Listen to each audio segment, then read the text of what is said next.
శరీరంలో జరిగే మార్పులను లేదా అనారోగ్య పరిస్థితులను శరీరంలోని అవయవాలు ముందుగానే గ్రహించి కొన్ని సంకేతాలను ఉత్పత్తి చేసి వాటిని మెదడుకు పంపుతాయి. అలా శరీరం తన సంకేతాలను ముందుగానే మెదడులో ఉన్న ప్రాపంచిక ఆత్మ ముందు అంటే ఏబీసీ ముందు ఉన్న డి అంటే జ్ఞాపకాల పుస్తకం యొక్క తెర మీదకు పంపించినా డీలోని కోరికలతో జ్ఞానేంద్రియాల ద్వారా ప్రాపంచిక వ్యవహారాలలో మునిగి తేలుతున్న ఏబీసీకి అవి కనపడవు. ఏబీసీ అంటే మనిషి డీలోని సమాచారాన్ని విశ్లేషించి కోరికను కోరుకున్న తర్వాతే పనిచేస్తాడు.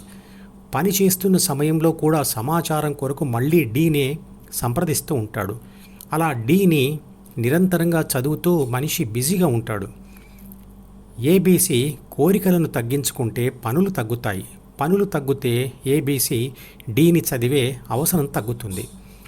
ఒకవేళ చేసే పనులు ఏమీ లేక కొంత ఖాళీ సమయం దొరికినా ఆ సమయంలో ఏబీసీ జ్ఞాపకాల పుస్తకంలోని D1 అంటే కొత్త గతం లేదా D2 అంటే పాత గతం యొక్క ప్రాపంచిక సమాచారంను మరియు కోరికలను లేదా సూచనలను నెమరువేస్తూ ఉంటుంది, అంటే చదువుతూ ఉంటుంది. అలా చేస్తున్న సమయంలో కూడా శరీరం నుంచి వచ్చిన సంకేతాలను ప్రాపంచిక ఆత్మ పట్టించుకోదు. పని ఉన్నా మరియు లేకపోయినా ద్వితీయ మనసులోని డీకి ఈ విధంగా అతుక్కుపోయి ఉన్నవారు శరీరం పంపించే అనారోగ్య సంకేతాలను ముందుగానే తెలుసుకోలేరు. మరి ధ్యాన సాధనలో ఉన్నవారికి ఈ పరిస్థితి ఎందుకు మారుతుంది మరియు ఎలా మారుతుంది అంటే, మొదటి కారణం వారు ప్రాపంచిక సమాచారాన్ని మరియు కోరికలను వీలైనంత వరకు తగ్గిస్తారు, అంటే వైరాగ్యాన్ని పాటిస్తారు. అందువల్ల వారికి సమయం కొంచెం ఆదా అవుతుంది. పనుల ఒత్తిడి ఆదుర్ద తగ్గుతుంది, నెమ్మదితనం వస్తుంది.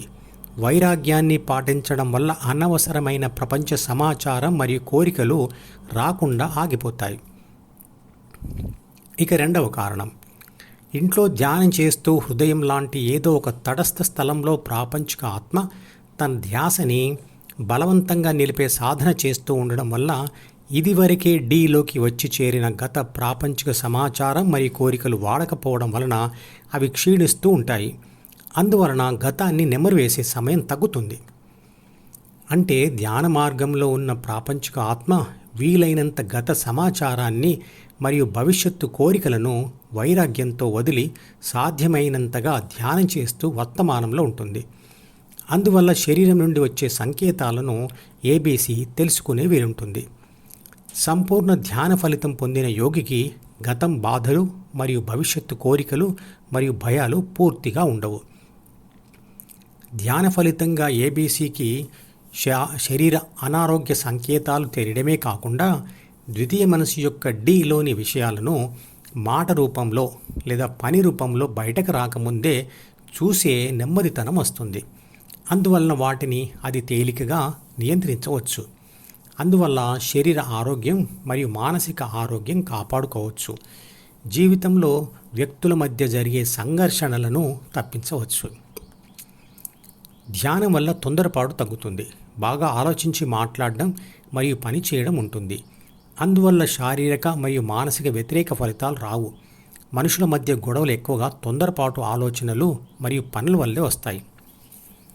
ధ్యాన సాధన మరియు వైరాగ్యం అనేవి ఒకదాని మీద మరొకటి ఆధారపడి ఉండేవి.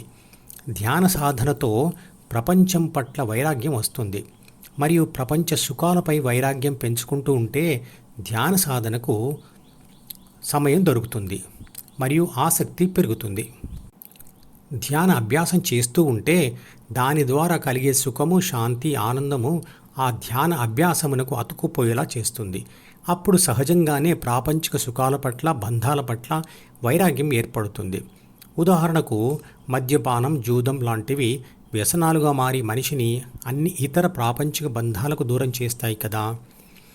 వైరాగ్యం రెండు రకాలుగా ఉంటుంది: తాత్కాలిక వైరాగ్యం, శాశ్వత వైరాగ్యం. తాత్కాలిక వైరాగ్యం అనేది బయట జరిగే సంఘటనల మీద ఆధారపడి వస్తుంది. ఉదాహరణ శ్మశాన వైరాగ్యం, ప్రసూతి వైరాగ్యం. ఇవి భౌతిక విషయాల మీద లేదా భౌతిక విషయాల కొరకు ఏర్పడేది. కానీ శాశ్వత వైరాగ్యం అనేది మానసిక మరియు ధ్యాన ప్రయత్నంతో చేసే సాధనా గమ్యం. భగవద్గీతలో కృష్ణుడు చెప్తాడు, వైరాగ్యం లేకుండా అంటే ప్రాపంచిక కోరికలు తగ్గించుకోకుండా ధ్యాన అభ్యాసం ఒకటే స్థితప్రజ్ఞను ఇవ్వదు అని. నిజానికి ధ్యాన అభ్యాసం చేస్తూ పోతే వైరాగ్యం చాలా నెమ్మదిగా అదే వస్తుంది. కానీ దానితో పాటుగా మానసిక ప్రయత్నం చేయడం కూడా కొంతవరకు అవసరమే. తొలి దశలో అది చాలా అవసరం. ఎందుకంటే ధ్యాన సాధన ఫలితం ఆసక్తిగా మారేంత వరకు అంటే వ్యసనంగా మారేంత వరకు మానసిక వైరాగ్య భావనలు తెచ్చుకోవాల్సిందే.